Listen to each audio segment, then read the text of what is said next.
Well, this is another one of those days where we start off with a long commute. We're going from the Sam's Club parking lot to the Sam's Club gas station. And I guess we go in over here. It might be two-way, but I can't really tell. I think it's two-way.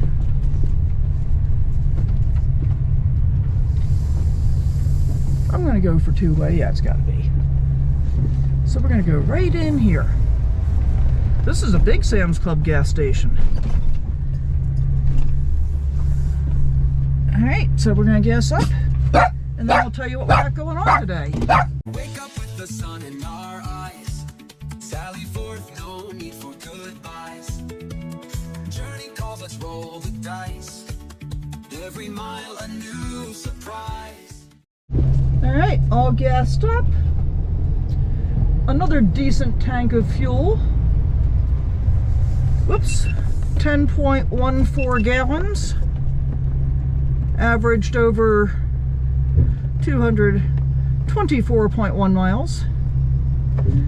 So, no, not 10.14 gallon, 10.14 miles per gallon. I'm not quite sure what I said there. Okay, and today we have 75 miles to go to get to our destination, which is going to be at the Gates of the Mountains Marina. So this is the area that Lewis and Clark designated as the gateway to the Rocky Mountains.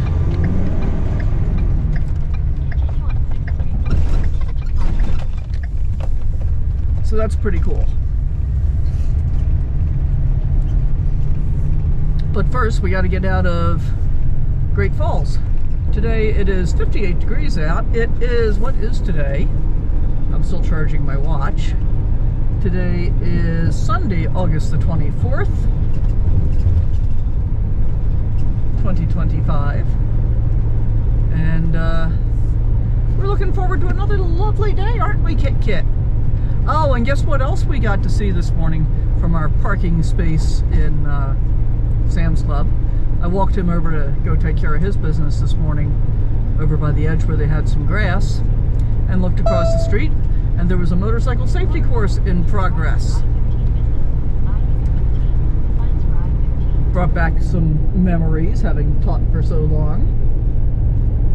And it's funny, I mean, I could watch what the riders were doing and where the instructors were standing, and I knew exactly what exercise they were on, which was exercise 3.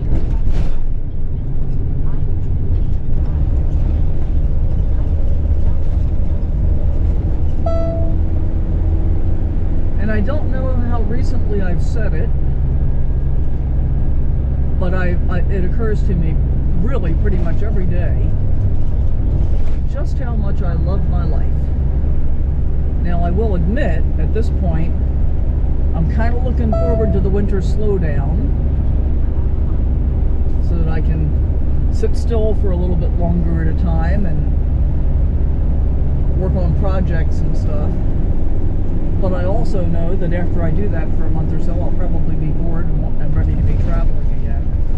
And if that's the case, part of what I'm hoping for this winter is that I'm going to do some traveling. I'm going to explore more of Arizona, especially southern Arizona. Probably go to Ajo and stuff like that. But part of what I want to work on is planning next summer's travel, because as I've mentioned, with all this Lewis and Clark stuff we've been doing now, I'm thinking about going back and starting from where they started in Independence, Missouri, and then coming on from there.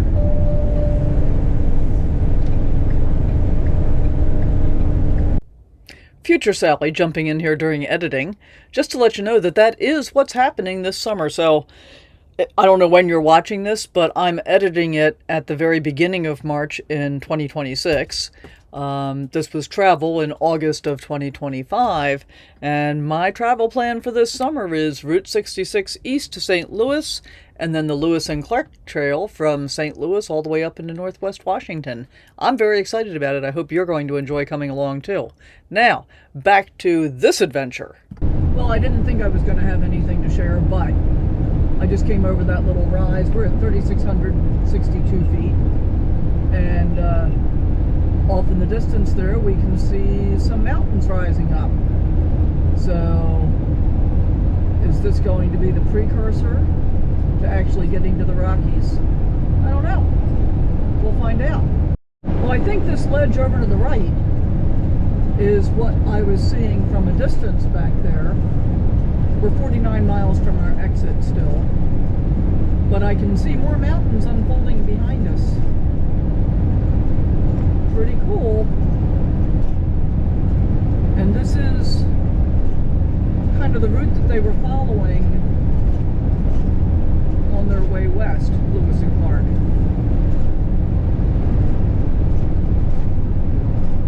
And of course there were several places, I think, where they split up to scout different routes.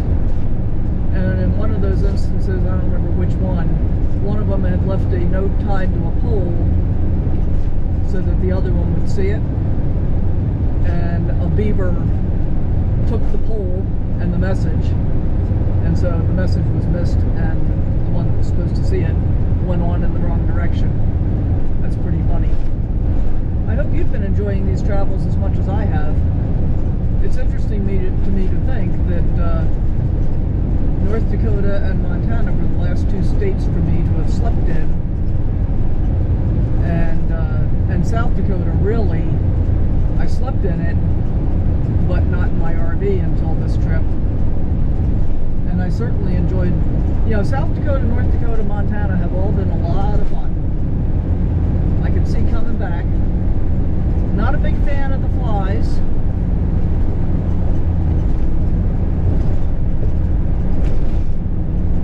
But for the experience, it's been worth putting up with.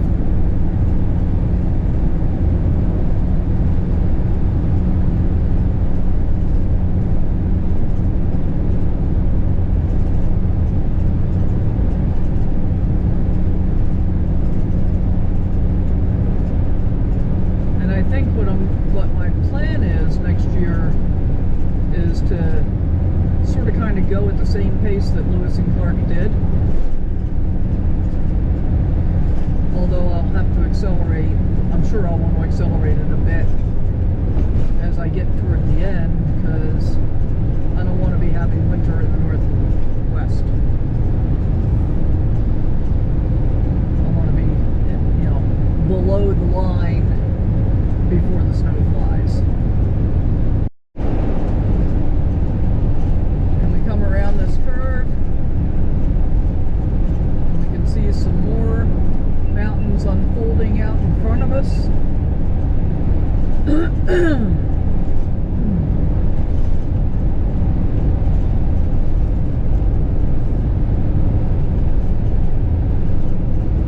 I think I'll be happy to say goodbye to the grasslands. And then we'll see how I feel about it once we get across the Rockies. I'll probably be happy to say goodbye to the mountains again at that point. We'll see. I try to not be in a hurry to let go of the thing that I'm currently in. I try to be in the moment instead of anticipating what's going to come next. Not always successful, but that's what I aim for. I just saw a sign that said Big Belt Mountains.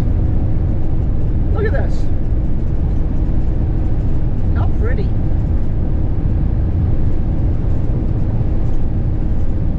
We're only at about 3,470 feet in elevation. So these aren't real tall mountains, but they're very interesting looking.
past a sign that said scenic view in 2 miles. So perhaps we'll stop. Or not. We'll see.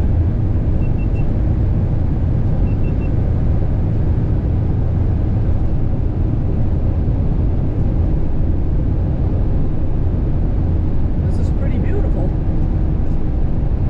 And yes, it was the Missouri River that we were seeing.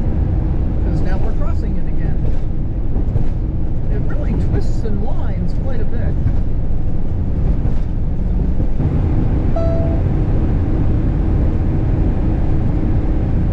Wow! Look at this. Just look at it.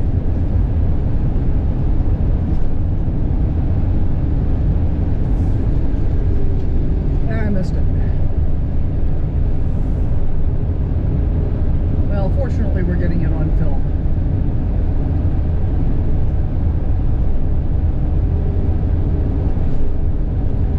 And then there was a sign at the scenic view that said scenic overlook straight ahead.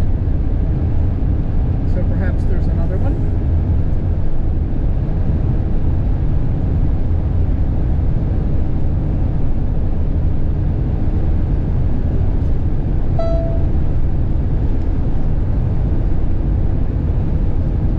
These rocks are gorgeous. Hope this is showing up for you guys.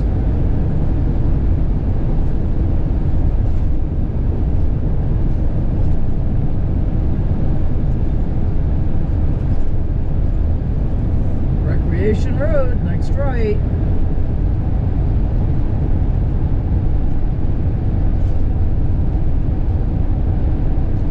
Oh, yeah. I remember when I was looking for places to stay for last night, I had considered that as one of the possibilities. And then kind of decided against it because they're all paid sites. They're basically on the roadway.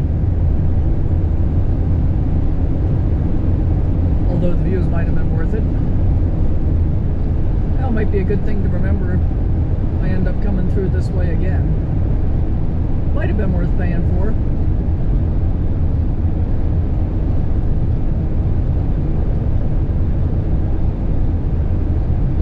Just beautiful.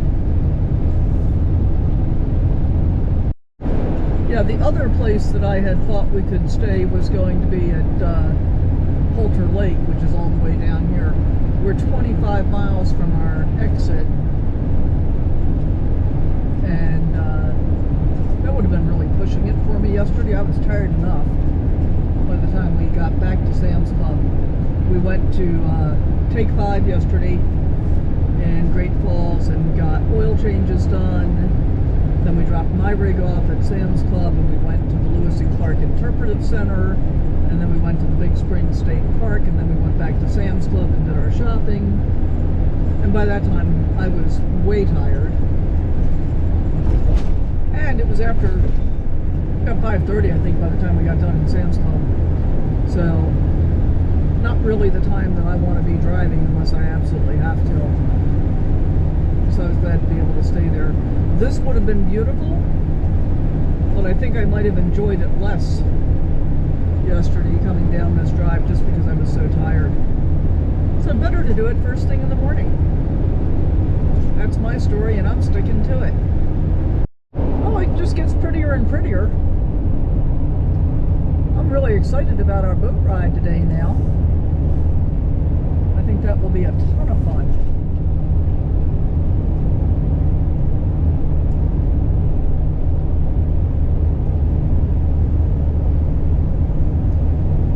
Gorgeous canyon walls.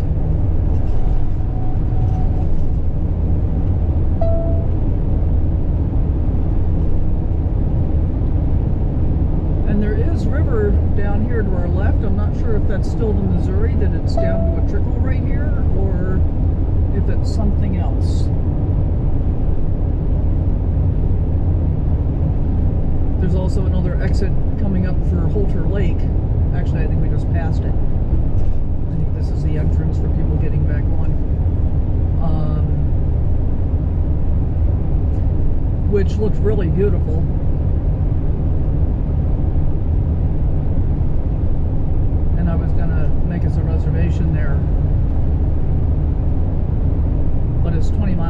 backtracking.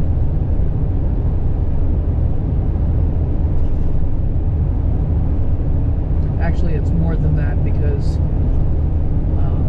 I think it's like 10 miles or so off of this road. And then there was another one south I was going to do. That White Sandy, but same thing. It'd be too much backtracking. And I want to get us moved along a little bit. Gates of the Mountain, 17 miles.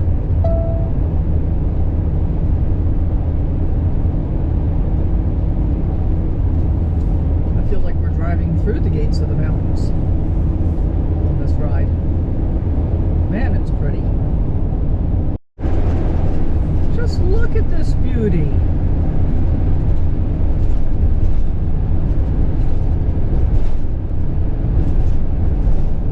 My inclination is just to leave the camera running because it is absolutely gorgeous.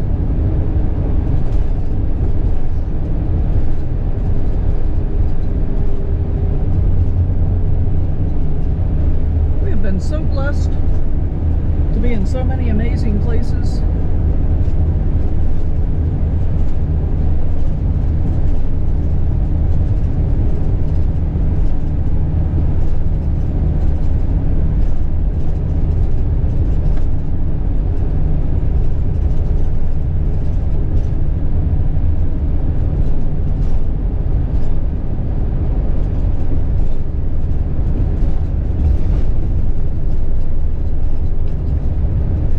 They put all of these speed limit signs up along these areas, which are suggestions if they're yellow. And like here, they're suggesting a speed of 55 miles an hour. The problem with 55 miles an hour in an RV is that because of the way that it is weighted, that's a pretty uncomfortable ride. So a lot of times on these curvy roads, I just plan on being 5 to 10 miles an hour below whatever the suggested speed is. And it gives me more time to look at the views. So there's that.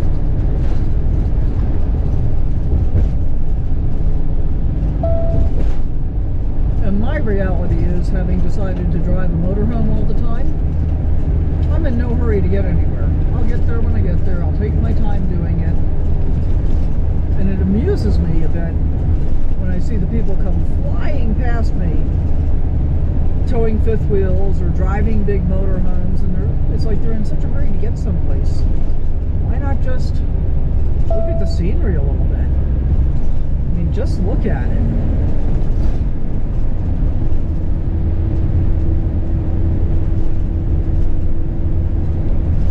Quite a few crosses I've seen. For people who haven't really been looking at the scenery, I imagine. Wow, sorry about the windshield, wish it was cleaner.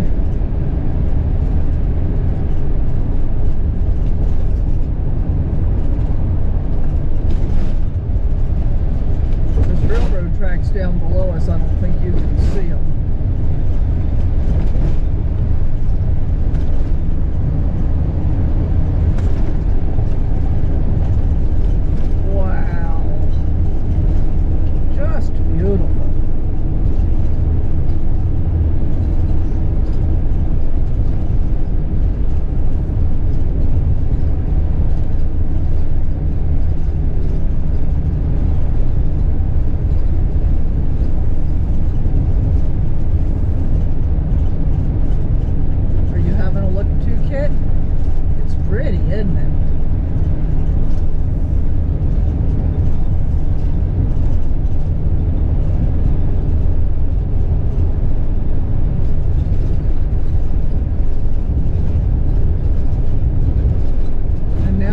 To about 3,925 feet in elevation.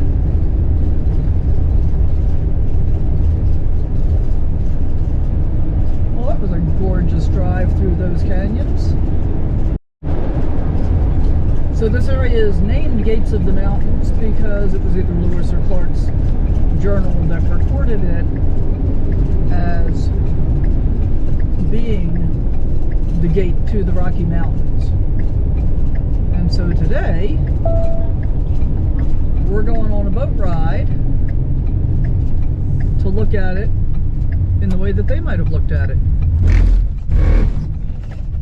So I'm pretty excited about that. And I think we're about 25 miles from Helena. Helena? I don't know which way you say that. Which is where we're intending to stay for the evening.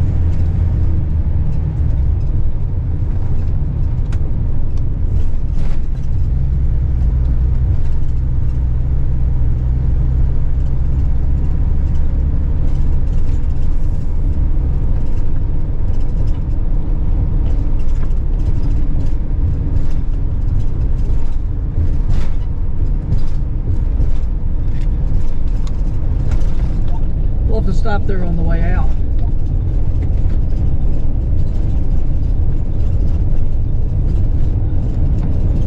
Looks like a lot of interpretive signs and stuff. So I guess we are descending down to the river level.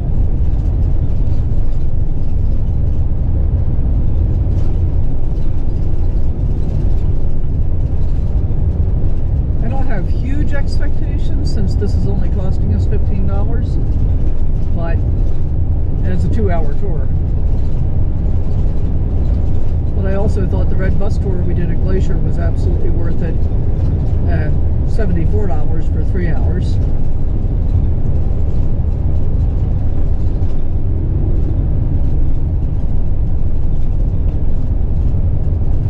There's the river.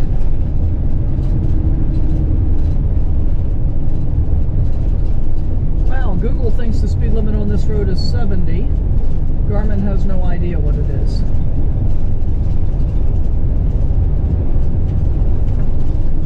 And part of what was in Lewis's, I think it was Lewis's journal, I'm not sure if it was his or Clark's, was that the rock walls up to 1,200 feet high and made it, well, there's a speed limit that says 35. Made it almost impossible to find a place to be able to pull out and rest for a night.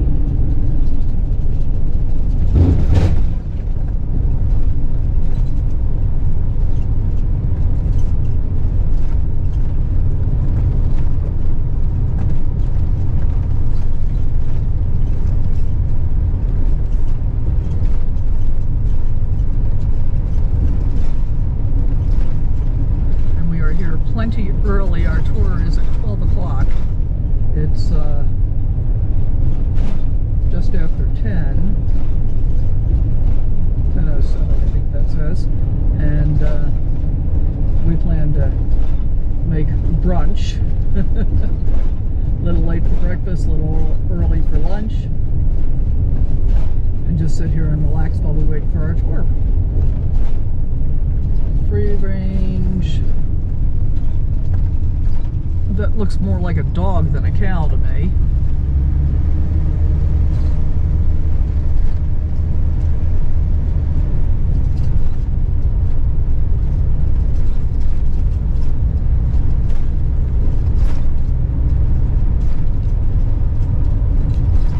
And we're still 3/4 of a mile away. But these people that have set up ranches down here in this canyon, beautiful setting.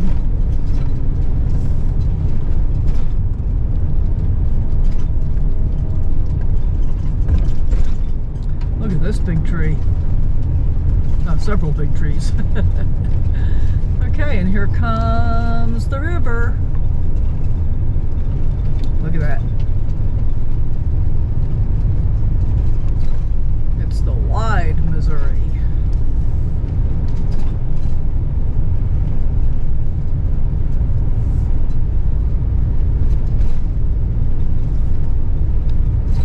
There's the marina. An open air boat you can see very well no matter where you sit on that boat. There are 3 steps to get on board that boat and there's no bathroom on board that boat. That's okay. However, it does stop at Meriwether Picnic Area for a short bathroom break. The bigger boat, Canyon Voyager. There's seating inside and outside on that boat. There's a bathroom on board that boat. There are ramps all the way on board that boat. You may get on either boat. We do ask that you do not put your children on one boat while you get on the other. They're putting the sea strainer on this boat right now, so as soon as they're done, we board the boat. Yes, let's. I like it. Let's get ahead of them. So a few safety and operational issues as we get underway. Life jackets, they are on board. They are underneath the seats you're seated on. You do not need to don those. They are only there in case of emergency. Now once we get out of the marina traffic into the river channel, you are free to move about the boat. Please though, stay within the blue area. Don't lean way out over the sides. Kids, don't stand on the seats. You can be on your knees, but it's not safe to stand. You see all the recreational boaters. And also don't sit on the back of the boat. When we get to the picnic area where you guys get to get out and stretch your legs, please come up and use the stairs to disembark the boat. It is much safer. More importantly, though, it makes your captain a lot happier. Have a garbage can on board. If you are snacking, please don't let anything blow into the Missouri. And as you saw on the return, I have no breaks in between tours. So if you could keep the boat looking like it did for you for my next group, I would greatly appreciate that. Water up here, best defense against the heat is to keep hydrated. You need something to drink. Please help yourself. Last thing I have for you, there is no smoking aboard. It's actually too, except for the engine. If it wants to smoke, it will. That is e-cigarettes, tobacco, or wacky tobacco, friends. I know that it's legal in Montana, but please, no smoking aboard SAC. So once again, welcome to Gates of the Mountain. We are glad you came out today. My name is Kari. I'm going to be your captain and storyteller for the next couple of hours, and welcome to the Missouri River. So, I know when you look to the right, that does not look much like a river. You are on Upper Holter Lake. Holter Lake, it is created by Holter Dam, which is located 22 miles downstream the direction we're headed. This is as far back as Holter Dam impacts the Missouri. If you were to go around that point where the land and water come together, you would be back in free-flowing Missouri. Rapids, eddies, rocks, all kinds of navigational issues around that point. But he was also known as Captain Pilger. At the time, the railroads, well, they were concentrating on the east-west connections across the country. There weren't a whole lot of north-south spurs to connect those two lines together. Being from the Midwest, he remembered the steam packets. They carried freight passengers up and down the Mississippi and Missouri. He saw the beautiful Missouri flowing right by his property, and he thought, I bet I could make some money. I hauled passengers and freight from Townsend, Montana, 35 miles south of us on the Missouri, up to Great Falls. So he ordered a state-of-the-art 54-foot paddle wheel steamboat from Dubuque, Iowa, onwards, had her shipped in one piece via MP Railroad to Townsend, Montana, dropped her in the Missouri and christened her the Rose of Helena. After his youngest daughter, Rose, Curly lost it 3 times, and he swore he was never going to make the trip again, but he had invested nearly $5,000, and that was a chunk of change in 1885. So he got on it and he said, I bet This would be a great place to have a boat. Even a kayak. Formed calcium carbonate, also known as limestone, the rock we're seeing today. Now, unlike what's around the marina, this rock, fossiliferous. I just like the word. Makes you think I know what I'm talking about. Means you're going to find a lot of fossils in this rock. You're also going to see openings, small and large caves, crevices, cavities. That is because being an ancient seabed, there are pockets of minerals and salt all throughout the canyon. Limestone, it is porous like a sponge, and the water percolates through the interior of the rock and melts those deposits away from the inside out, leaving all these openings you see. There has been no blasting, no mining, no work of any kind in this canyon. What you're going to see today, it is 100% natural. Point out to you that we've gotten into in the area. It is the ear-shaped cave on the lower left-hand portion. Oh, okay. That goes in 125 feet. There's a horseshoe. Comes out the smaller opening above it. Oh, cool. That is also lovingly known as our bat cave. Of the 16 species of bats you find in Montana, there are 13 of them here in the canyon. Now, Fish, Wildlife, and Parks got really excited when they discovered the bat population in the canyon. If you come in at sunset at on this cliff face to the left, you're going to see little mud domes up there. You might even see some little yellow beaks poking out, because those are cliff swallow nests. There are thousands of those throughout the canyon as well. Now, cliff swallows, they are the last to reach us in the spring and the first to migrate out. They have already started to leave us for the season. We actually have 7 different species of swallows in the canyon. There are cliff swallows, bank swallows, barn swallows, violet green swallows, and white-throated swift.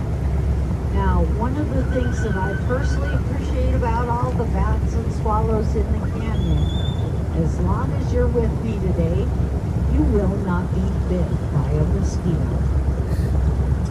So, when we started By a out, mosquito. I said that the There rock are here other was things that are formed biting. in a vast, shallow sea down by the equator. So some of you might be wondering, what are we doing halfway to the North Pole? Well, that's explained by plate tectonics. Our continents actually drift around on the magma center of our Earth, drift around, break apart, and occasionally they collide. 75 million years ago, the North American plate collided with the Pacific plate. Pacific, it was denser, so it subducted, went underneath, shoved that North American plate right on top of it, and that is what gave rise to the Rocky Mountains. It's called the Laramide orogeny, the building of that folded rock. What was going on? There was so much heat and pressure. When those giant continents were grinded together, that rock, it actually became malleable, like clay or Play-Doh. So as soon as it pushed out of the ground, gravity was trying to send it right back from where it came. On the Old North Trail, trying to make contact with the Shoshone, they knew they were going to need horses to get across the continental divide. Actually, it was common for the captains to split apart and explore the area.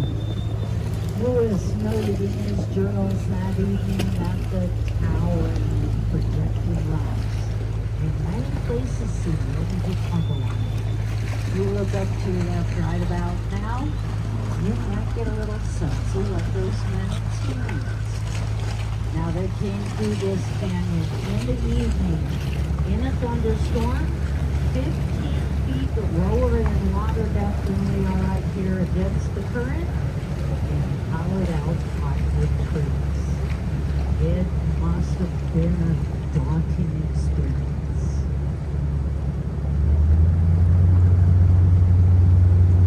Did you say how deep it is? No, she said it was 15 feet less steep when they came through. Yeah, But she didn't say how deep it is here.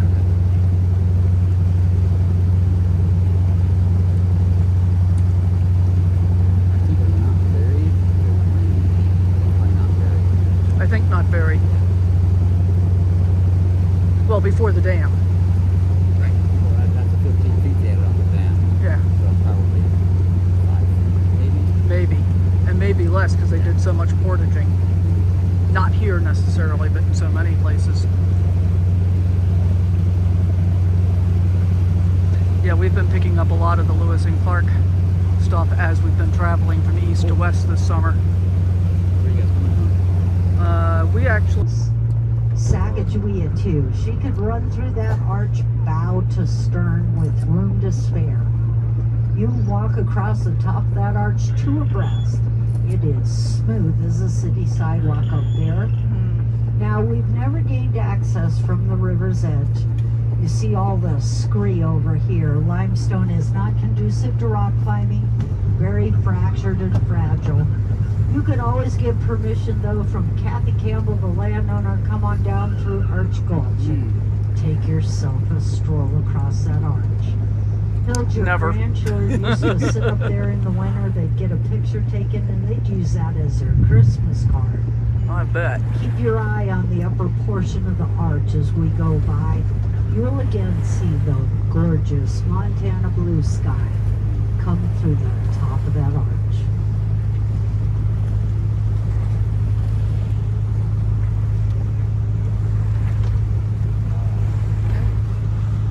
Well, yeah, but then the tree got in the way.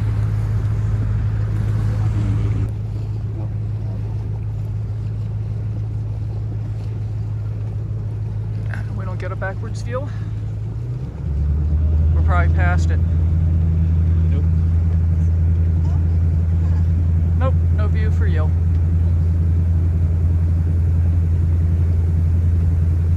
Well, I try to show you guys all the best stuff. I really do. They would come in on what was called a vision quest. They wouldn't eat or drink for 4 days and 3 nights till they entered a trance-like state. Then whatever messages or visions they received from Mother Earth or the ancestors, and whatever animals fell off that cliff and perished, well, they could harvest all of them at one time, and it was usually quite a few, and they would be able to provide for the needs of almost the entire tribe. Now that elder, he made sure I understood no one can know for sure what was being communicated. But once I heard that one, I knew I was going to pass it along. So as I said before, wildfire is very much a part of life in the western United States. Sometimes it's devastating to the landscape.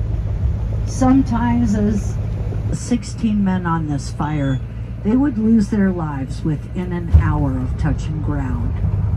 Fire actually started the day before, but it wasn't spotted till the 5th by a fire tower south of Helena. They put a call into the smoke jump base out of Missoula, Montana. Man Gulch is on fire, send out a stick. So a plane was dispatched from Missoula about 2:30 in the afternoon. Little before 5, it was circling the head of the gulch, sizing up the fire, making sure it was something they should jump on, and it was. It was what they called a 10 o'clock fire. They'd have that fire contained by 10 o'clock the next morning. So they jumped and landed high around the bend over on the left-hand side. Fire was burning off on the right. Wind was whipping, and it scattered their equipment all over the mountainside. Parachute for the radio didn't deploy. Radio crashed to the ground and broke the tubes. They didn't think much about that in 49, though. Wagner Dodge, who was the foreman of the crew, told his men to start gathering up that equipment, get it by deed. It was going to be a long night. His plan was to come down the left-hand side of the gulch to the Missouri River, turn around, fight that fire going uphill through the night. That's a really good plan. Fire burned slower downhill, and you would have the Missouri River as an escape route. So as they're gathering up that equipment, Dodge hears sound from the side where the fire is, puts his second in command, helmet in charge, says get him on down to the river, and he goes over there. He's hoping he can find ground pounders hiking in from the other side that they can meet up with through the night. When he gets to the top, one man up there, James Harrison. He was the picnic route host from Meriwether picnic area, up there fighting that fire all on his own. But James, he was uniquely prepared to be doing that. He'd actually been a smoke jumper the year before. His mother had just begged him to find a safer job. And being a good Catholic boy, well, James, he did what his mom asked and became the picnic ground host. But you know he was one happy young man when he heard the drone of that DC-3. He knew that sound. That is a jump plane. He was going to be back with his friends, his buddies, the men he believed he belonged with. James also ended up back with the men he would lose his life with. Harrison and Dodge team up. They come back over, join the rest of the men, continue to make their way toward the Missouri, get within 500 yards of the river, come up over a rise, and they see something that stops them in their tracks. As they were hiking down this gulch, as often happens in the evening in Montana, the winds they had shifted on them. They were now howling out of the north across the cold Missouri, picking up embers and brims from the fire on the right, dropping them over on the left, starting spot fires, and that blocked their access to their escape route. Well, Dodge, he knew they were in an extremely dangerous situation. He immediately turned his men around and headed them back toward the landing area. But knowing just how dangerous it really was in that box canyon, Dodge was keeping a close eye on things. He looked back a couple minutes later. That fire's not 500 yards behind him. It is now only 200 yards behind him. All the right conditions come together to what's called a fire blowing up, or crowning. Those spot fires combined together with the wind and the fuel and created one giant fire whirl. Forest Service estimates when that fire blew up, it was moving at 75 miles an hour with 100-foot flames into the sky. Dodge actually gave his men an order they were told in training never to do. He said, "Drop your tools and run." And they did. But the thing is, the minute you drop your tools, you are no longer a firefighter. You're just a human being out running raging wildfires. They are scrambling, trying to get ahead of the gulch. Dodge looks back another minute later. Fire's not 200 yards behind him anymore. It is only 50 yards behind him, and Dodge, he realizes he is never going to win that race. So he did something in 1949 that had never been done before. Dropped to his knees, took out a book of matches, and set the wayside grass in front of him on fire. He said he doesn't know where the idea came from. What's the only thing he could think of? Get out of the green into the black. It can't burn twice. But his men had never seen anything like it. In fact, they probably thought he'd lost his mind. Why would you light a third fire when you're out running 2 fires? Dodge called to his men, "Come to me, stay with me." He heard curses as they ran by. He did the only thing he could think of to survive. Stepped into the burned out, blackened out area, stomped on live embers, put a canvas coat over his head and back, wet a handkerchief, put it over his nose and mouth, and laid down in the ashes. He said he estimated he laid there for about 10 minutes as the fire blew over him. So violent it levitated him off the ground on 3 separate occasions. Forest Service said in the 10 minutes that Dodge lay there, that fire burned 3,000 acres of a 5,000-acre fire. But after the 10 minutes, he stands up, doesn't have a burn, not a blister. He had survived the Man Gulch fire, but as a foreman, worst thing that can happen to you had happened to Dodge. None of his men listened to him. They'd all continued their race to the head of the gulch. So he starts wandering through the devastation. He's hoping and praying he might find somebody still alive. Here's sound coming from the top of the Kibbe Formation to the left. When he gets to the top, he finds the 2 rookies of the crew. First fire they'd ever jumped on. Walt Rumsey was 21. Bob Salee was only 17. Those are the only 3 men that survived the Man Gulch fire. If you were to hike 1.25 miles up the left-hand side of the gulch, you would eventually come upon 13 markers. When they came in for the rescue the next day, wherever they recovered a body from, they placed a wooden cross. On the 50th anniversary, those crosses, they were starting to deteriorate. Forest Service came in, and when you hike up there today, you find 12 granite markers with a cross. 1 marker has been changed to the Star of David. David Navone out of Modesto, California, was Jewish. This is sacred ground to wildland firefighters. The technology That's the actual in our gates. thoughts today, people are Right there. started.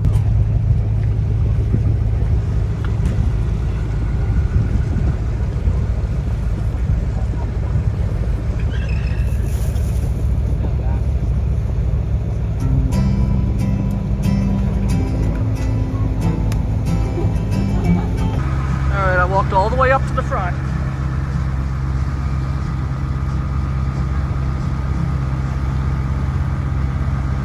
Gates of the mountains, gates to the Rockies. Pretty impressive. And I gotta say, for the price we paid for the tour, worth every penny. Well, apparently I've been filming my pocket for a while. We're at the Meriwether Day Use area. This is the Sacagawea 2 that we've been on. I'm gonna go take a little walk up this way. And I'm wondering, and I wonder if this is where they found to make their camp. Because they were talking about the 1,200-foot high granite walls and the sheer drops down to the water, and how difficult it was to get to a place that you could actually stop and camp. So it could have been this one. Could have been.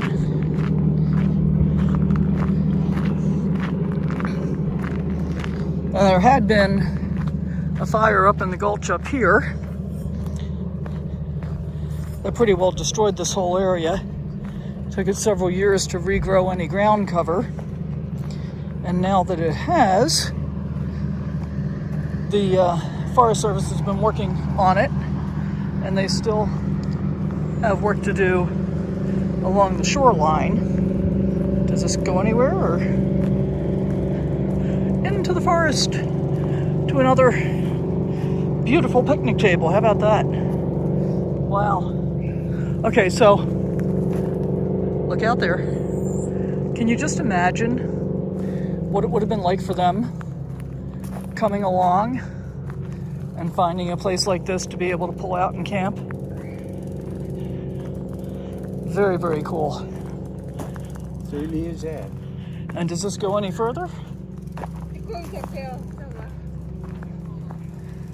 Let's just take a look.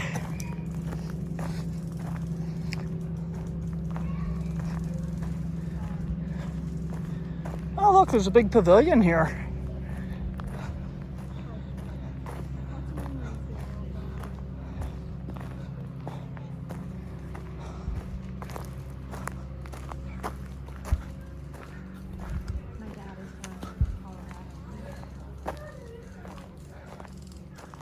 Very cool.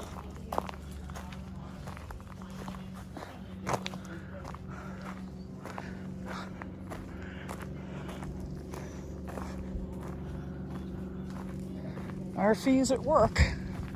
Good to know.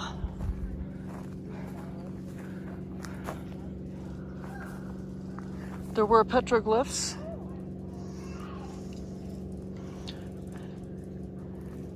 Which I probably didn't actually see.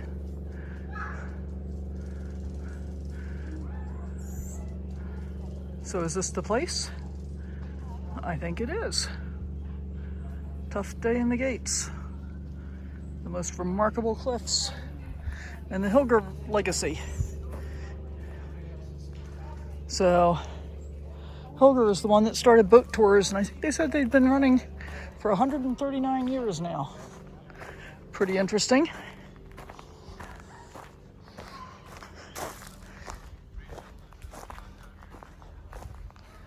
Wow. More picnic tables up that way. Oh, actual hiking? I don't think we have time for actual hiking. I'm thinking. Main Gulch Trail. Quarter mile. Coulter Campground is a mile. Missouri River Canyon Trailhead, 5 miles. Huh. All right, very cool. I guess that's as far as we're going to go here. Well, that was totally worthwhile. Gates of the Mountains. We did a 2-hour tour.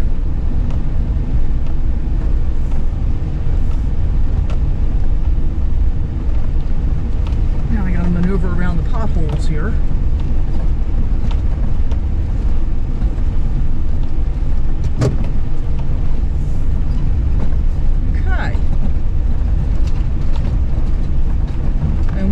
We got a couple extra minutes. We chose the Sacagawea 2 boat. The other one is called Canyon something, but that one is semi-enclosed and it has a bathroom. The Sacagawea does not. But we got a slightly longer ride. We actually pulled out before the other boat did, and we got to stop at the Meriwether Lewis or Lewis and Clark picnic area. I think it was the Meriwether Lewis picnic area, and get off and walk around for a little bit.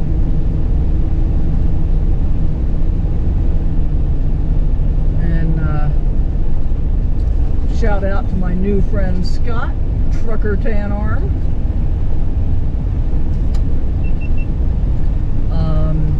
We sat together, and well, he sat in front of me, and we chatted quite a bit, so that was fun. And now we are on our way to a brewery 24 miles, 25 minutes away. And that's where we plan to spend the evening.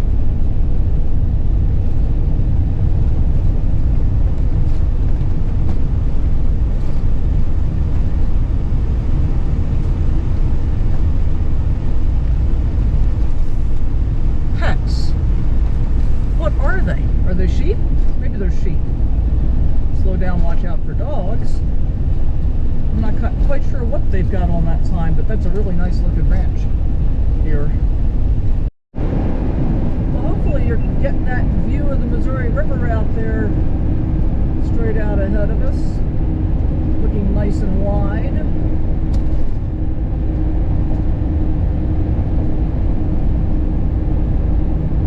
We got 11 miles to our exit and 16 miles to our destination. We're getting off here at what it says is the Capitol area.